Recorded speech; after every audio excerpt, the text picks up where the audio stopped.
welcome to this interview. We're very, very happy to have Ana Carolina Guimaraes and Bruna Ferreira with us today. And both of them are ACCA prize winners. And they are both from Minas, from Belo Horizonte. And are joining us from Ireland. So I'm Susan Hawkins. I'm the founder of SHP Financial Training. I'm based in Sao Paulo in Ipiranga. And I founded SHP Financial Training in 2014. We are the only gold learning partner in the whole of Latin America, ACCA gold learning partner. So we're in a very privileged position. And we've got quite a key strategic role in the expansion of ACCA in this region. And we want to kind of inspire our students in Brazil, students and employers who don't yet know so much about ACCA, to look into it a bit more, into the value of the qualification. We're hoping that what we hear from Ana, Carolina and Bruna today will help with that. My background is actually in economics. So I'm an economics graduate from Oxford University. I got a training contract after finishing my degree at EY or Ernst & Young in London, and I studied chartered accountancy with them. And I went through ICAS, Institute of Chartered Accountants of Scotland. Shortly after qualifying, my salary doubled, which was great, part of the agreement in the training contract. And I got lots of calls from recruitment consultants, and I moved, shortly afterwards, I moved to the Bank of England into an internal audit role. I got an increase in my salary again, which was also very nice and showed the value of the qualification. And I then studied for the CFA exams, Chartered Financial Analyst exams, because I wanted to know more about the financial markets. And then after that, I decided it was time for a new challenge, and I moved to Sao Paulo as a manager in the business valuation team at EY again. Okay, so I went back to EY and I got involved in training there. We had a team of about 100 people, and I became responsible for the training of the team, as well as doing my normal projects, doing the valuation work. And I did a couple of international business valuation exams also while working there. And then after a couple of years, I decided to set up SHP Financial Training. I think you can probably tell from my background, I've always enjoyed training. I don't particularly like taking exams, but I've taken a lot of exams. And I think they're very important. I like training. I see the value of training that's focused specifically on professional qualifications. And there's often a bit of confusion about what an academic qualification is, what a professional qualification is, particularly in Brazil. Professional qualifications are not so well known here in Brazil. And we are focused on a niche area, providing those internationally recognized professional qualifications, which are a bit different to academic qualifications because they are very work focused. They're focused on the technical and professional skills that you need from work, and they also combine a requirement of work experience. So 3 years work experience is required for the ACCA qualification. And so I'm going to hand over now to Christopher to introduce himself. And talk a little bit about how he came to be in Brazil and his background. Gosh. Well, my name is Christopher Johnson. I, like Susan, am a chartered accountant. She's a Scottish chartered accountant. I'm an English chartered accountant, England and Wales. I trained with BDO Binder Hamlin in London many years ago. I never really wanted to be an auditor. But I wanted to become a chartered accountant. My father was a chartered accountant. He didn't want to become a chartered accountant either. He wanted to do something else, but his father told him to do it.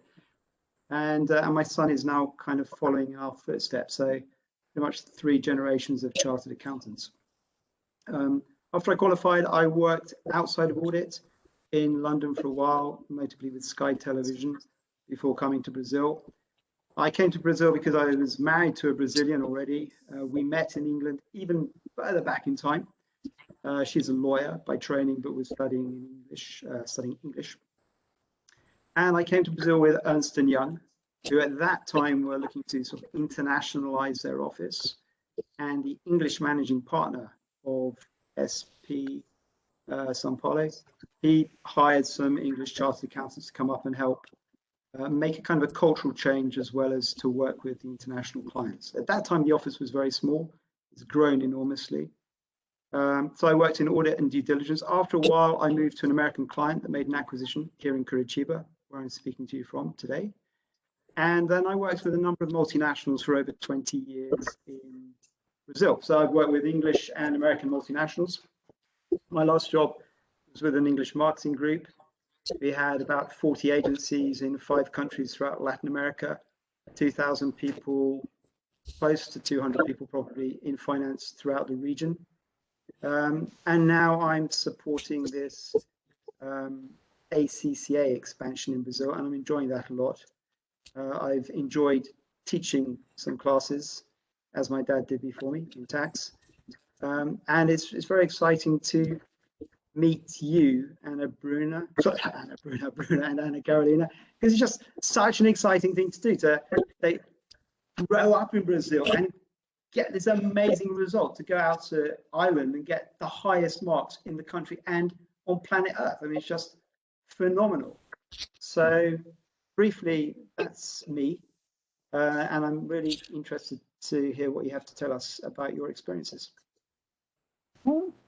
Thanks, Christopher. So just before we go on to ask Anna, Carolina and Bruna about their experience and how they got to be where they are, could you just talk about how you see the differences in the way the accounting profession is viewed in Brazil versus outside Brazil? And I'm just sharing some salary information from some research that you did as well.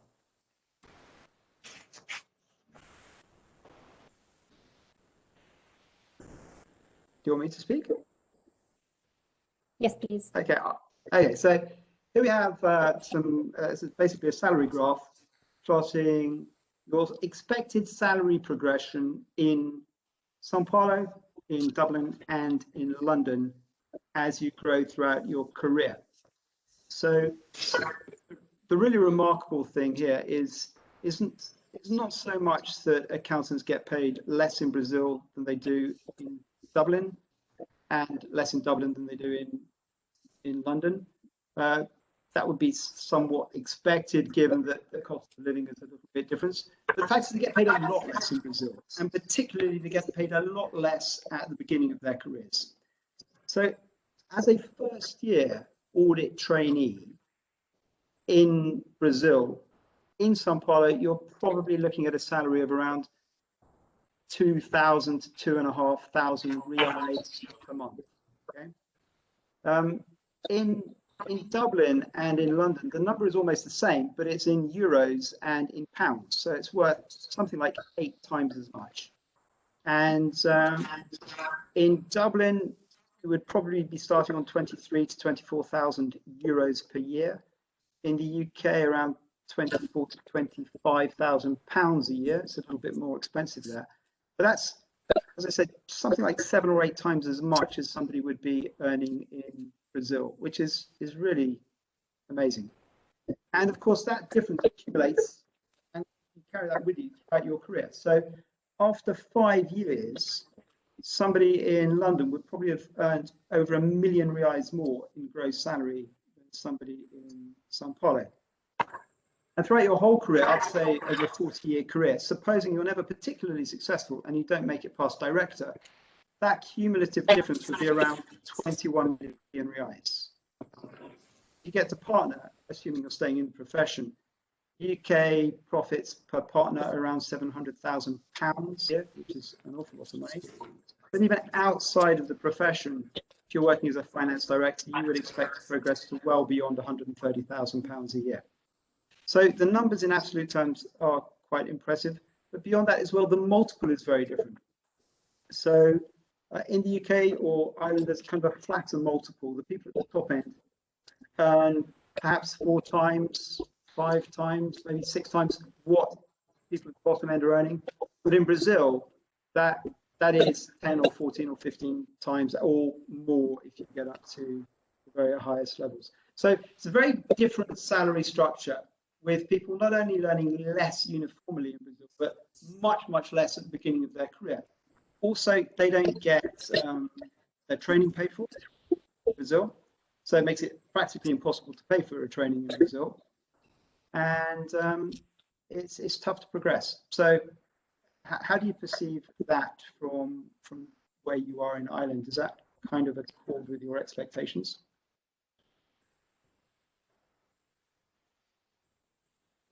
Maybe we can ask Anna Carolina first, what you think.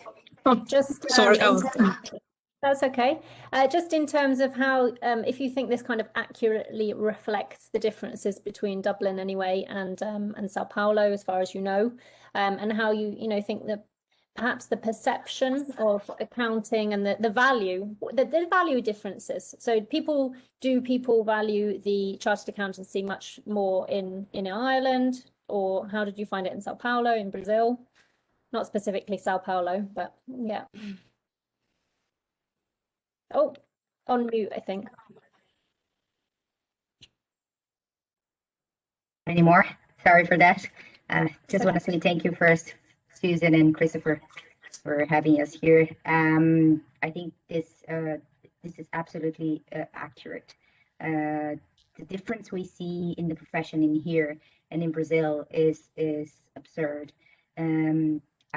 I was a lawyer back home, and I decided to come to Ireland in 2016 first, just to improve my English and live abroad for a while. And I used to work for an American company in Brazil before I come here, and I was working with the accounting and finance team. We were trying to set up a fund of investment in US, so it was a very interesting subject. And then when I came here, I saw how much accounting was valued and how this profession would fulfill what I was looking for in a career, which is the ability of living abroad or pretty much everywhere, which law wouldn't give me.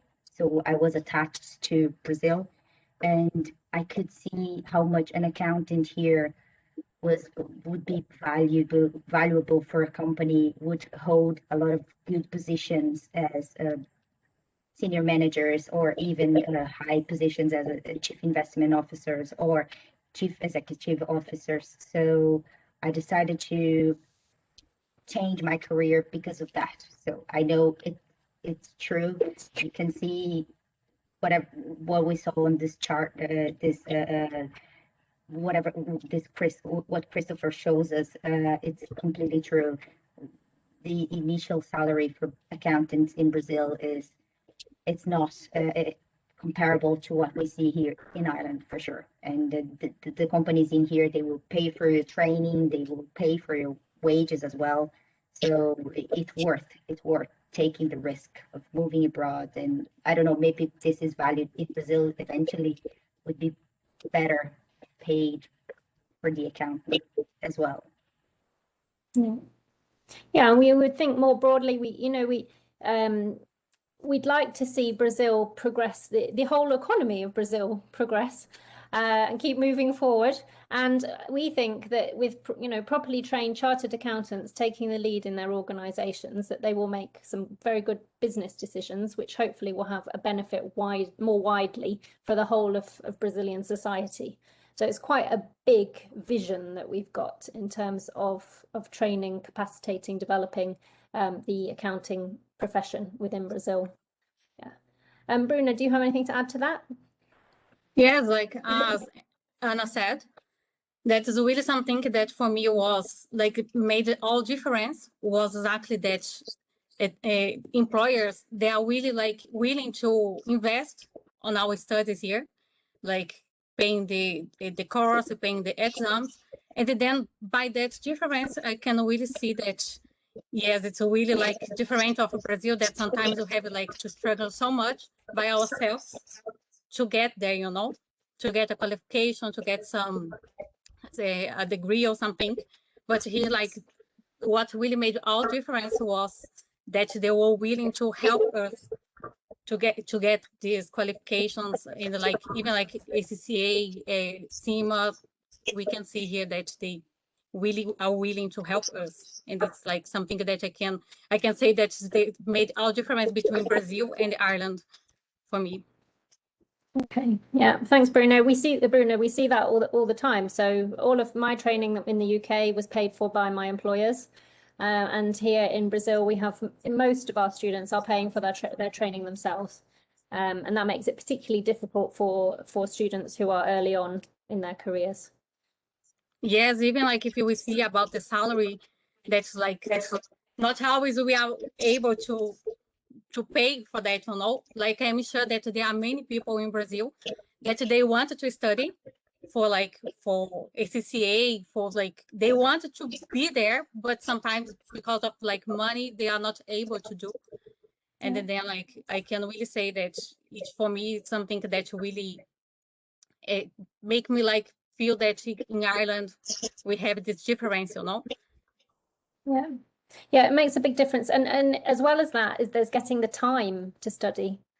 So many of our students struggle with time, and their employers don't really understand what they're studying for and don't give them the time. So that's also a challenge.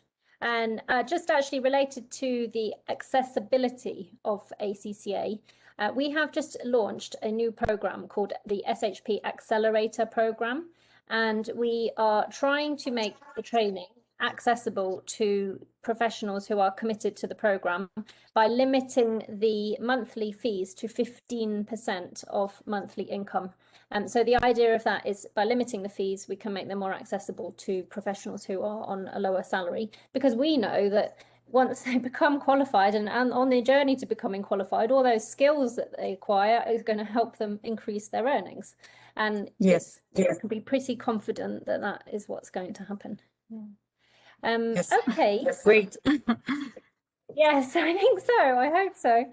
Okay, good. So I think tell us a little bit, maybe we can start this time with Bruna, about how your transition, how you moved to Ireland. What was it that got you, what did you do? How did you get a job there? So it was I can say something that I can really start to saying that it's really I have been here for 3 years, but it's if I when I think of that, it seems like it's 10 years because of many things happened during this time, you know. But I arrived here in Ireland, it was in 2018. I came to learn English. Like when I left Brazil, I couldn't speak at all.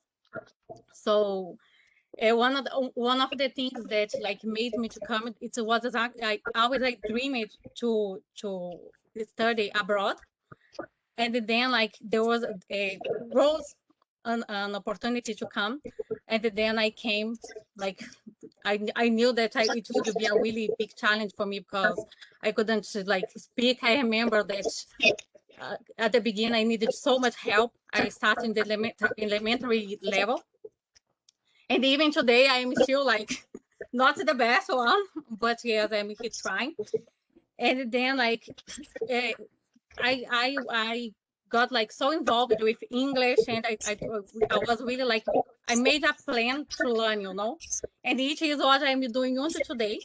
But it was last year, or in 2019, sorry, I met a career counseling who helped me to get this confidence to start to apply for jobs here, because I told her that I had accounting in Brazil.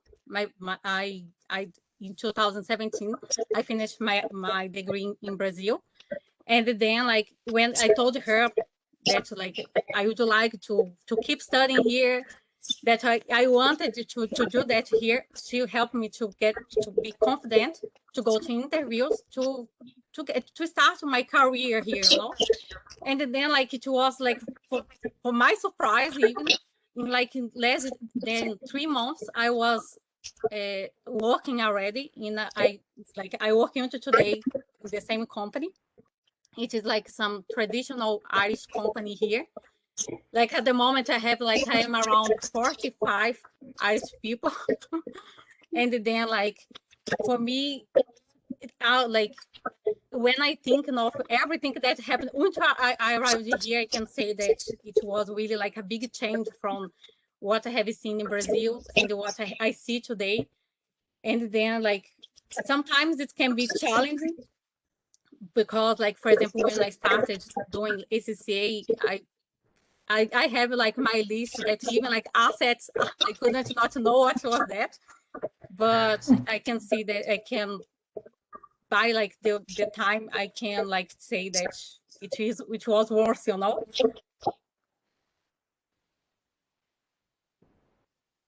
Okay, Bruna, thank you. Yeah, we know exactly what it's like when you don't know the key technical terms in Portuguese, in fact.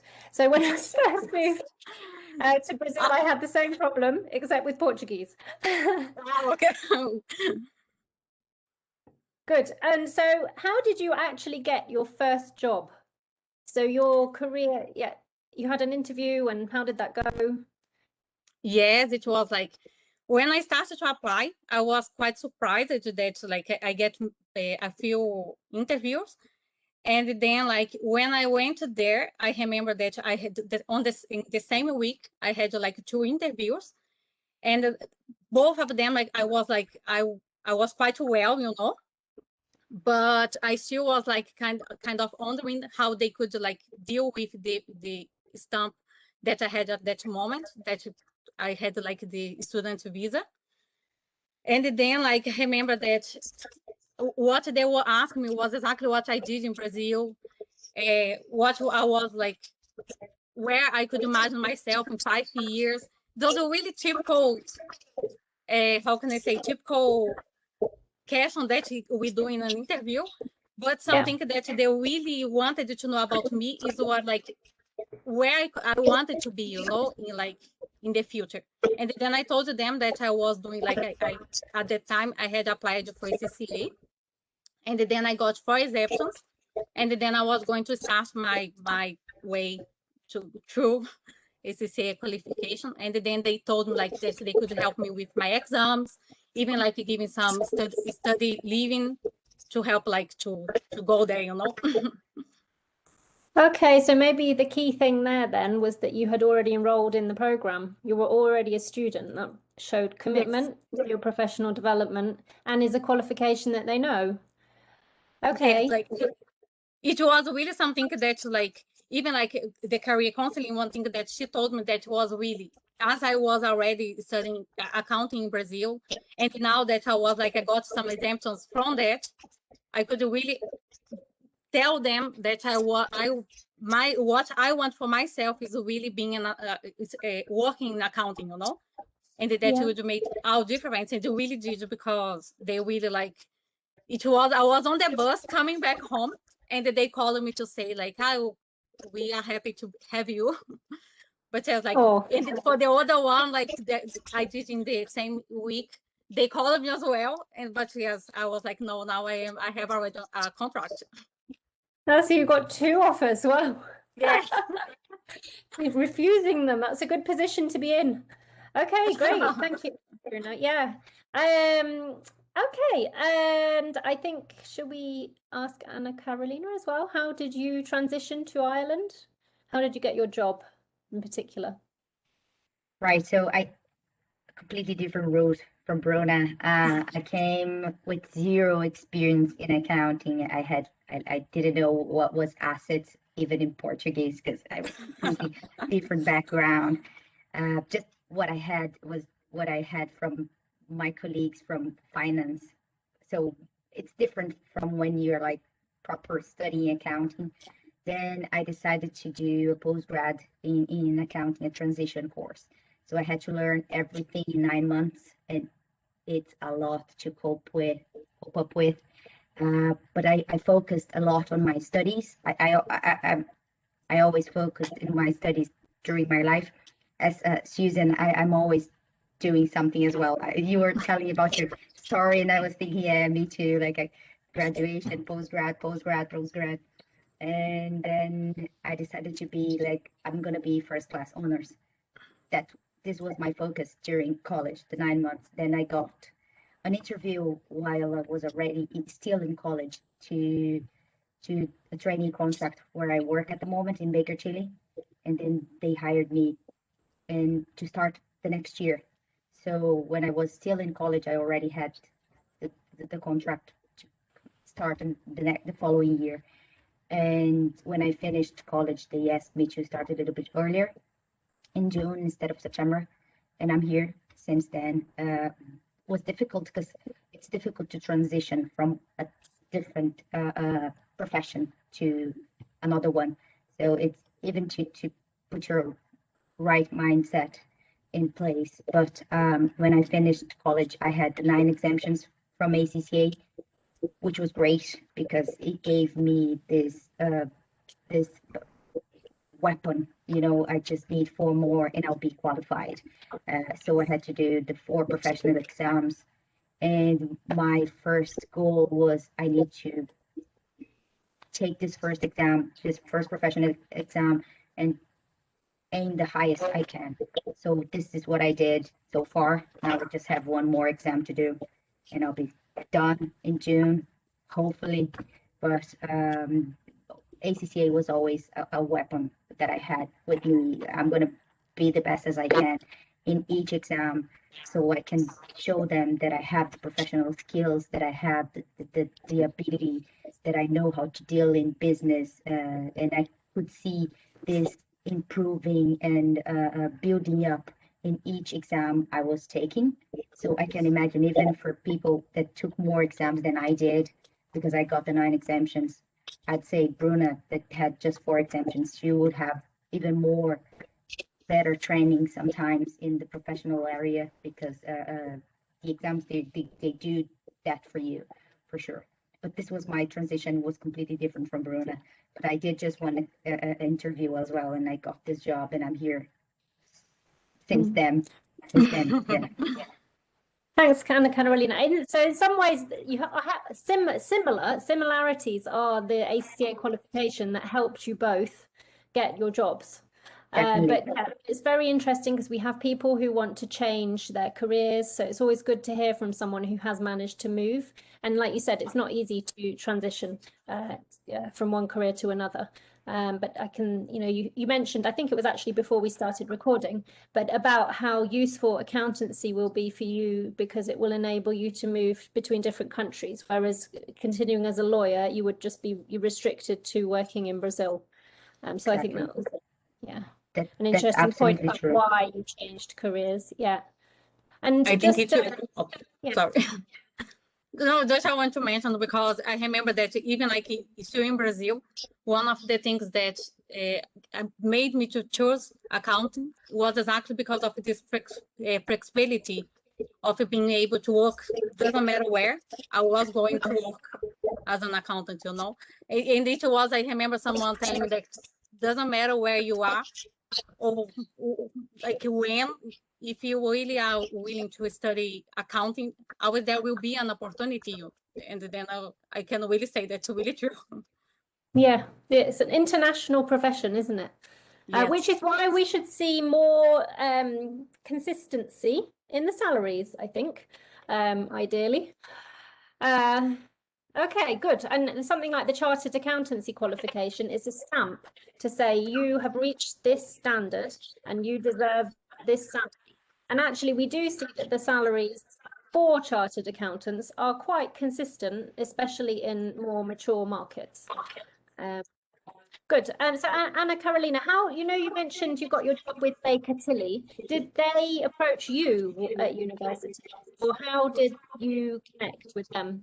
No, I applied in September. There's the milk rounds for the Big 4 and top 10s. So I applied for all of the top 10 firms in Dublin, and they have this huge approach in colleges, but I did the normal way, just sending my CV and filling the forms online, and I got the interview like this. Yeah. Okay, and then followed through. Interviews did you get? Was it like just Baker Tilly, or out of the 10, if you applied to 10, what was the feedback overall market? I applied to 10 and I got 1 interview and I got 1 job. The others made a big mistake, yeah? Really? Thank you for that. I think, I don't know, but I don't know if, because I'm a mature student, so it's difficult sometimes when they see someone, I'm over 30s, and then applying for a trainee position. I know there's a barrier, especially in the big four companies in relation to this.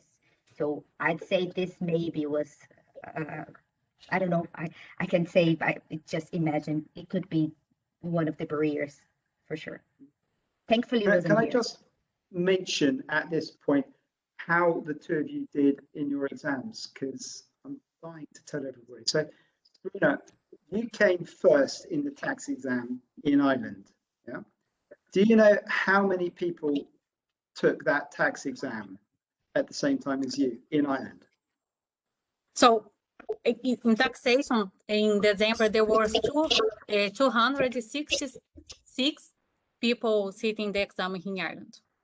That's right. So you came first out of 266 people in Ireland. And it's Yes. a difficult paper. I teach that paper and I would not like to have to sit it myself for real.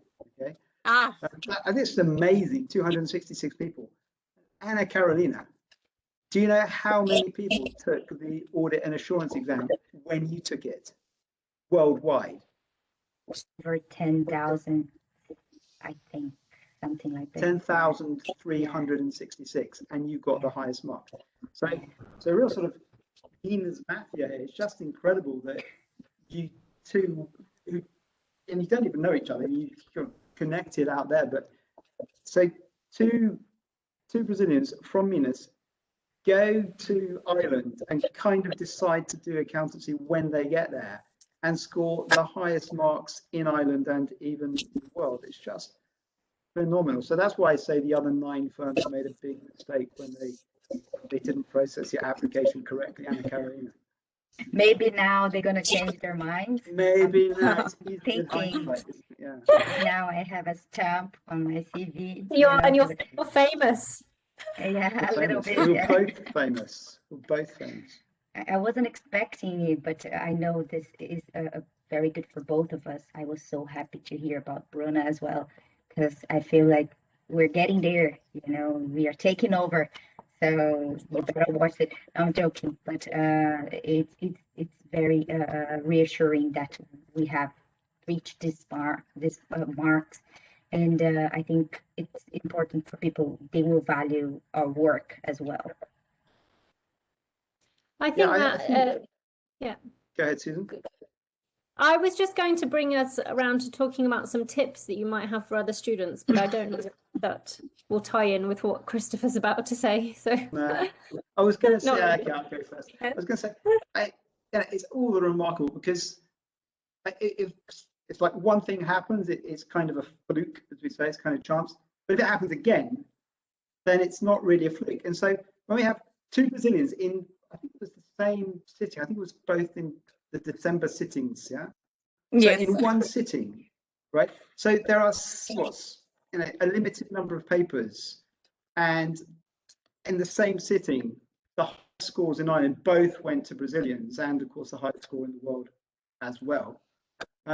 So that, I think you've done everybody else in Brazil who's thinking about accountancy or studying accountancy a tremendous favor, because you'd have to look at Brazilians and say, oh yeah, Brazilians are coming top in the exams here.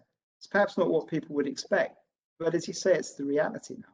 So I just think that's fantastic, and you've done everybody a really major service. So on behalf of everybody, thank you. we were very proud Thank when you. we heard. It makes us quite emotional here. Really. Because we're working with Brazilian students all the time. Students find the exams hard. And then when we see you guys winning these prizes, it's just so inspirational. Really, don't underestimate it. Oh, thank you. It is inspirational and emotional. I like the word emotional. And why is it emotional? I find it emotional. I've been in Brazil for 26 years or something more. And you see Brazil kind of going sideways. It just does not develop. Bang, bang, bang, it's not going anywhere, okay? You look at GDP per capita, you look at BRICS, you look at Ireland. Ireland's done fantastically well.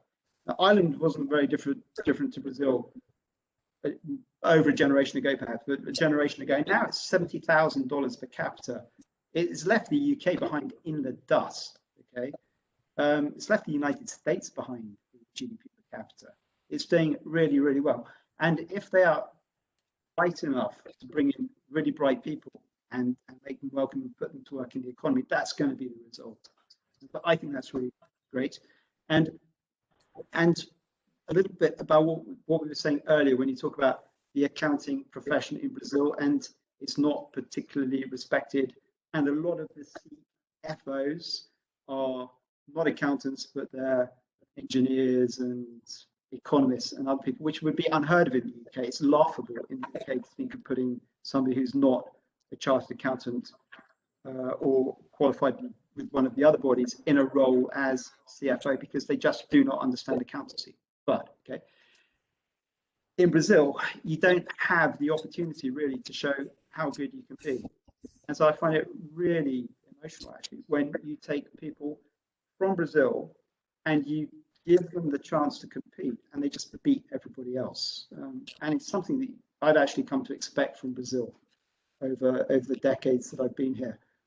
People are capable of doing the most amazing things, and there are an awful lot of Brazilians. So I think that as you are kind of pioneering this route with accountancy into Ireland or Europe, perhaps, I think that will inspire other people will follow, and other people will do very well as well, because that's what we have seen time and time again. So that's the emotional part. Thank you. Thank you. We should get the Brazilian national anthem now going. I'm emotional now. We need that. Santa. Yeah. I didn't cry when I heard about my results, but now I felt like crying and feel like, okay, I'm emotional right now. Good. It is emotional. It is. And I am hoping people are watching this thinking, wow, I can do this too. Because you can. And if you can tell us, actually, Anna, Carolina and Bruna now, what your tips are for students, because you do have to study hard. I think people are not always they are definitely not used to studying as hard as they have to study for the ACCA exams in general in Brazil. Apart from people who do the concurso público, who I have noticed make very good students, but they are the exception. Most students struggle a lot with these exams. So can you share your tips and to help others? And maybe some general comments about some general comments about the difference between how you study in Brazil and how you have to study for these exams would be really useful, because I've had feedback from students saying, oh, I need some advice on how to adapt to these exams because they're so different from the way I studied before. So in this case, as I did the CRC in Brazil, and then like I can be like an accountant in Brazil as well. So yeah, so what I can say that was the difference between studying in Brazil and studying in Ireland is that just like when I was doing my degree, and when I was studying for accounting in Brazil, I remember that when I went to the one exam that we needed to do to be an accountant in Brazil, I didn't study for that. It was enough for me just having like the 4 years studying in Brazil. That was enough to be an accountant in Brazil. And then like what made the difference, what really makes the difference here is because like for being fully qualified, it's like there are the 13 exams that we needed to do. And then like what I usually do, I make a plan, and I get attached to that. What sometimes I see that people start doing, they plan, but sometimes they get lost to that, you know. And in my case, I really try to be really disciplined with myself. Like, for example, something that usually I create some table. It is what I did like the same with taxation, and even like the other ones, other exams that I did, I created a time like a table that I can write down what past exams I will do. because I remember that like the first tip that I really got that was like so valuable for me about the ACCA exams is doing the part exams, and then it's really the one that I think all ACCA students will agree that is the key to passing the ACCA exams. But sometimes I see that, but I do the past exams, but how, which one? And then like what I really try to do is I make a plan, because exactly to not get lost between like, we have like many papers.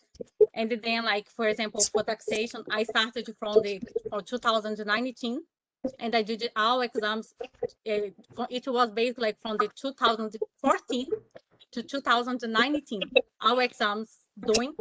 And then something that it is something that we struggle so much in ACCA is because of the time. That's really like something that's, it's there exactly to make us feel that emotion, but something that I really try to do is like, I put my timer there, and then I know that I have like 30 minutes to do a question, then I will have 30 minutes to do a question.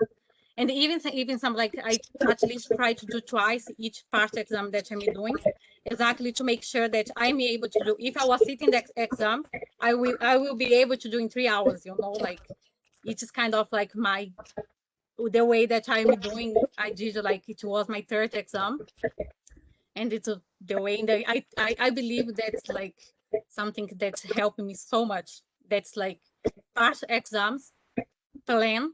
I have like a target. I don't know, for example, for taxation, I had to do at least 5 a day during like the 2 weeks before my exam. And then the time, that's really practicing doing the time, like really that the person is able to do during that time that they have. I think it's my tips, basically. Thanks, Bruna. That is an excellent tip. So practicing, usually people say the best way of preparing for something is doing it. So if you're doing practice exams under exam conditions before the real exam, that is the best way of being prepared for the real exam. And the real exam becomes just like another practice, right? And you're already comfortable with it. You already can manage the time, and it's obviously working. It's worked for you, hasn't it? So perfect. Good to hear. Keep up the hard work and the focus. Okay, and Anna Carolina, what do you recommend? First thing, find a learning provider. For me, was crucial. Like my teacher, I stick with the same learning provider for the 3 professional exams, and I think that is crucial for the professional exams, at least, which was what I did. My teacher was so organized. He would tell me what exams to take, what exercise to do. And second thing is do as many past questions as you can. So for audit, the last one, I did most of all questions since 2010 until 2019. So practice these to improvement. I don't know perfection, but improvement at least. Everyone is trainable. So a new language, a sport, a new profession. So if you're doing something from scratch, and if you put 20 hours to that, you're gonna be better than you were for sure. I think this was proved already by science. But anyways, find a learning provider, stick to your teacher's plan, and do the past exam questions as your life depend on that. And third thing Bruna said, it's true. I used to do past paper exams, but I always took 15 minutes from my time. So on the day of the exam, I had 15 minutes more. So I used to do mock exams in 3 hours at home. Or if you're doing SBL, which is 4 hours, I was doing it in 3 hours, 45 minutes. So in the day of the exam, if you have a nervous breakdown, or if you need to go to the toilet, or if you are very nervous and you don't know something and need extra time to check something, you have 15 minutes more. So I think it's like a football player. you train, and you train again, you can do it. Pele, Neymar, much better than Maradona. So yeah.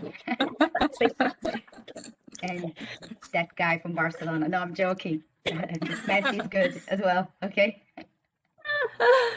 Good, Anna Caroline, you make it sound so easy. Thank you.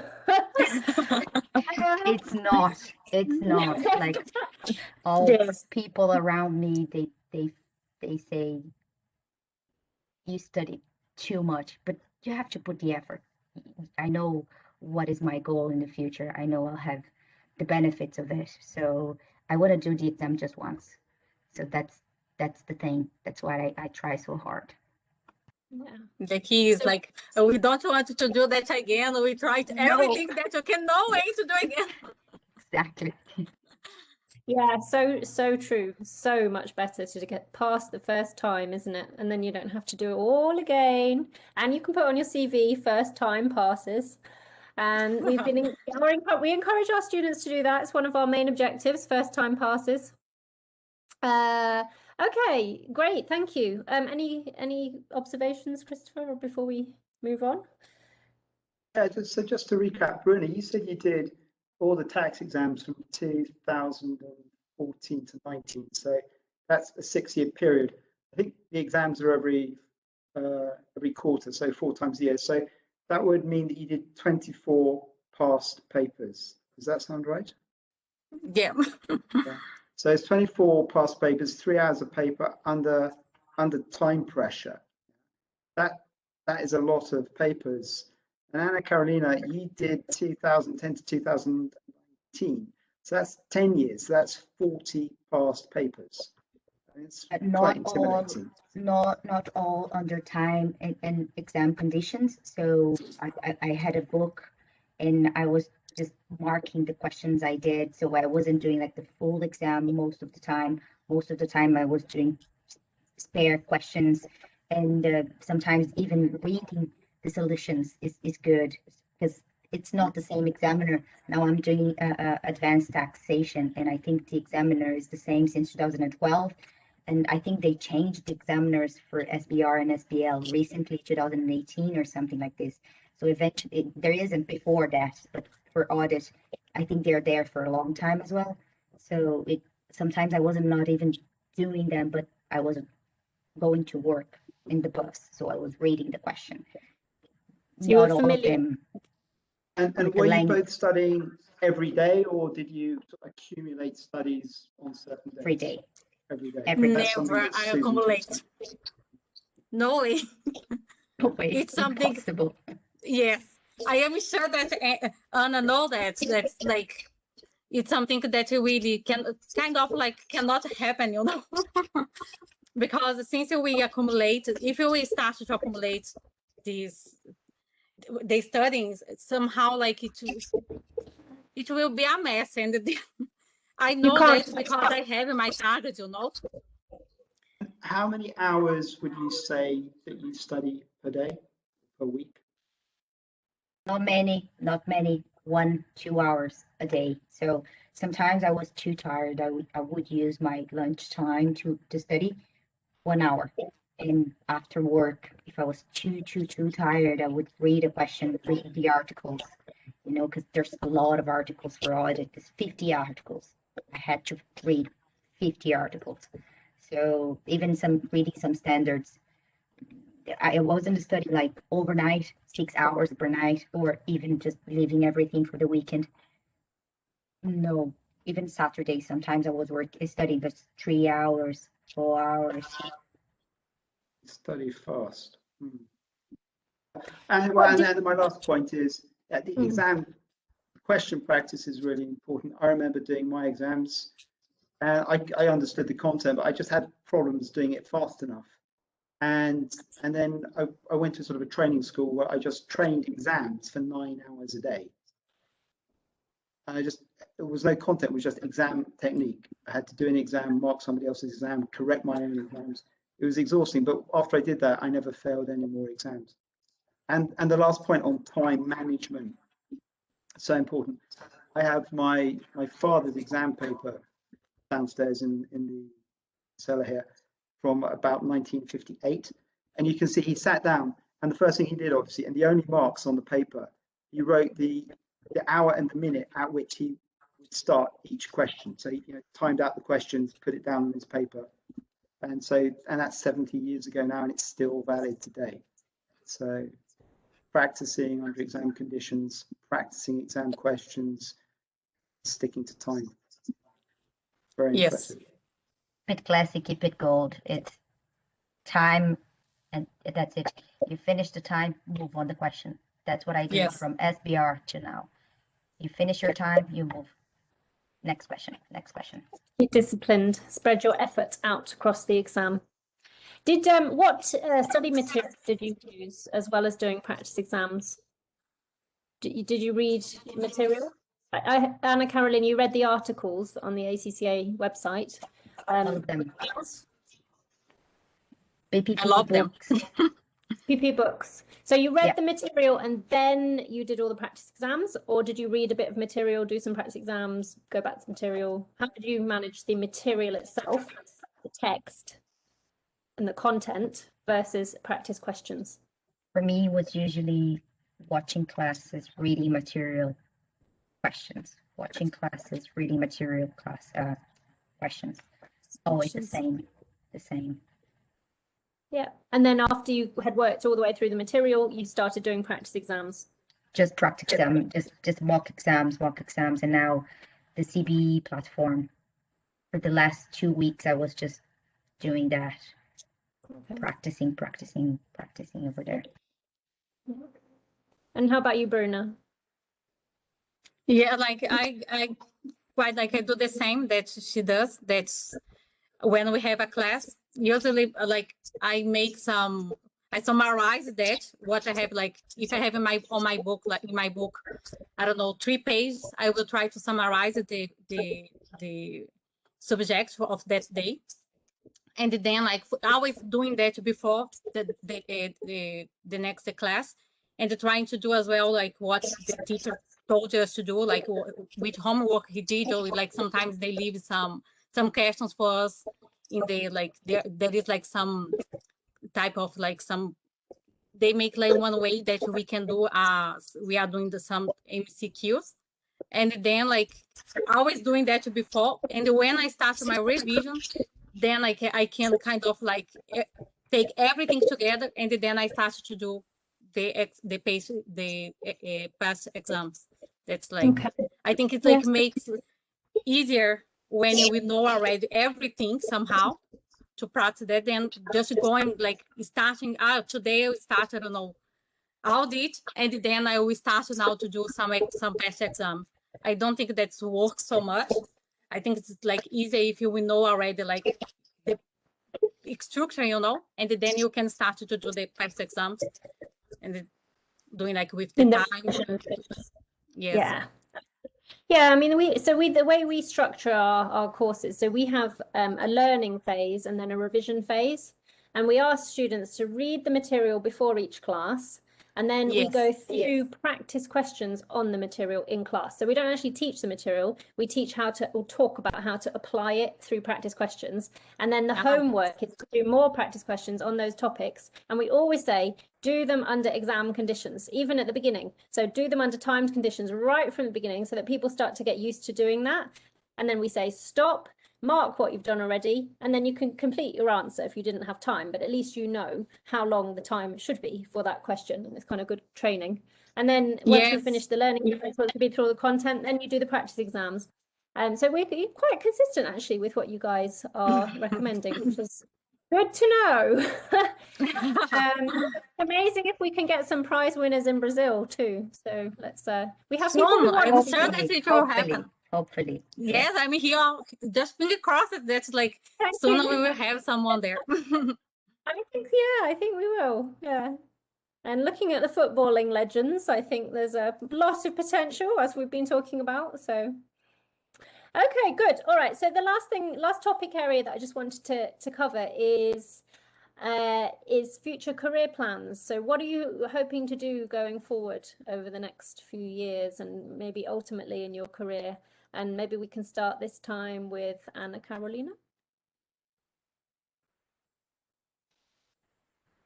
So first, I have one goal: finish the ACCA exams. And after that, the sky's the limit. I mean, hopefully I'll improve in my experience as well, because I just have, I don't even have 2 years of experience yet. So I need the 3 years experience for the qualification.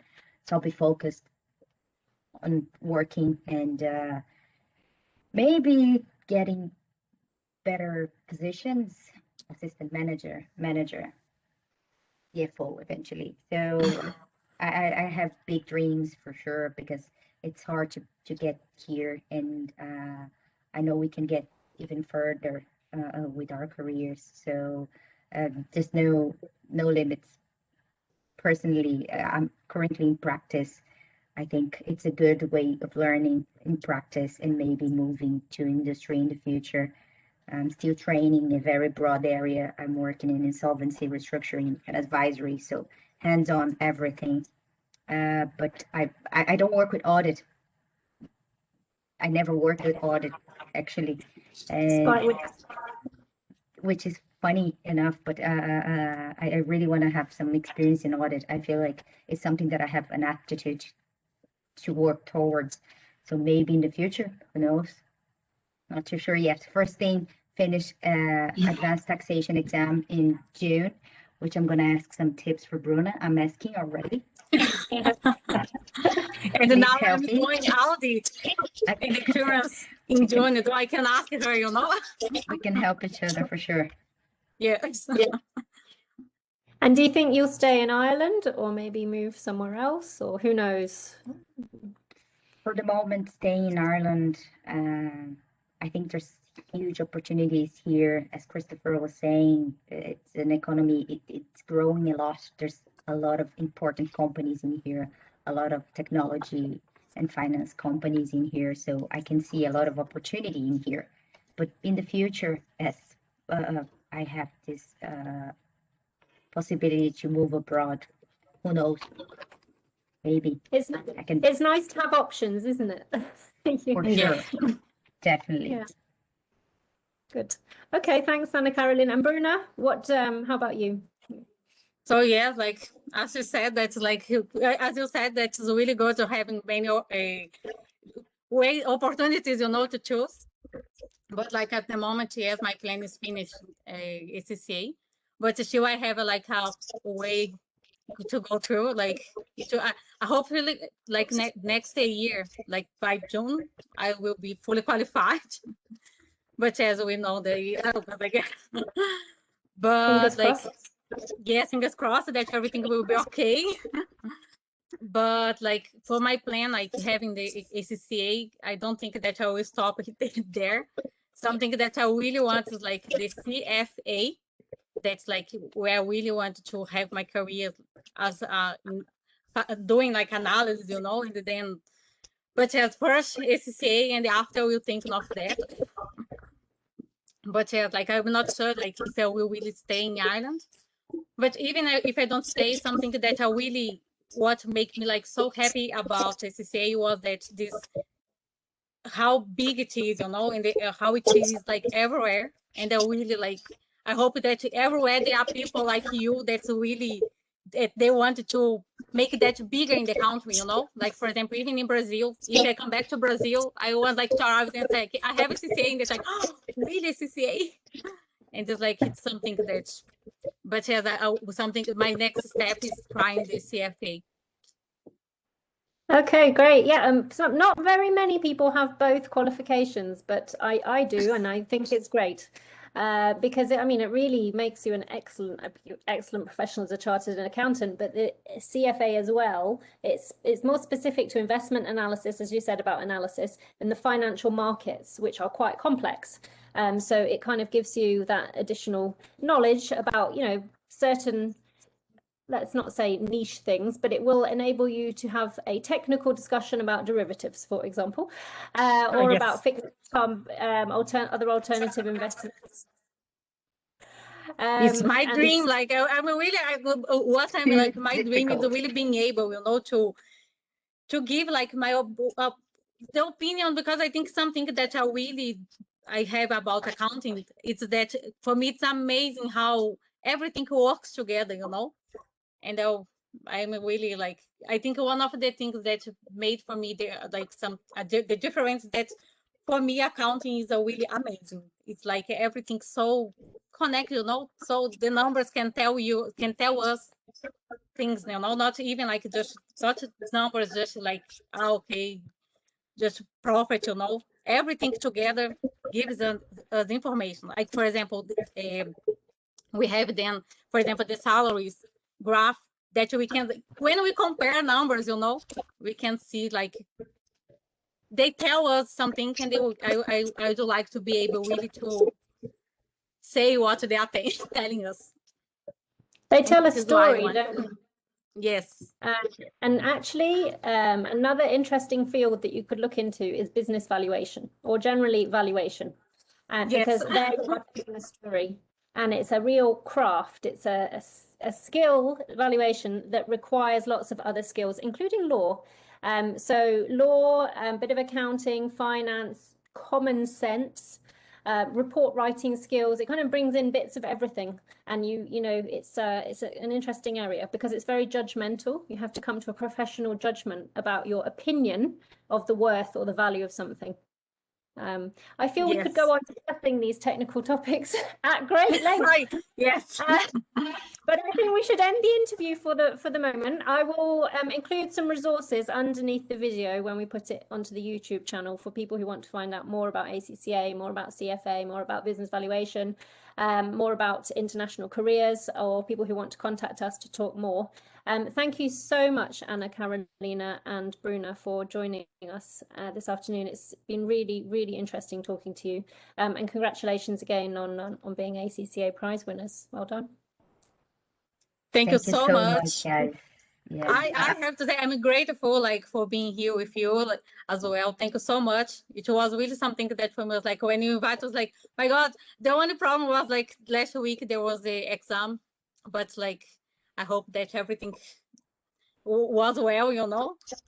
But yes, it was really great for being here with you. Like even like know a little bit more about Anna, about her background as well. Like thank you very much and congratulations again, Anna.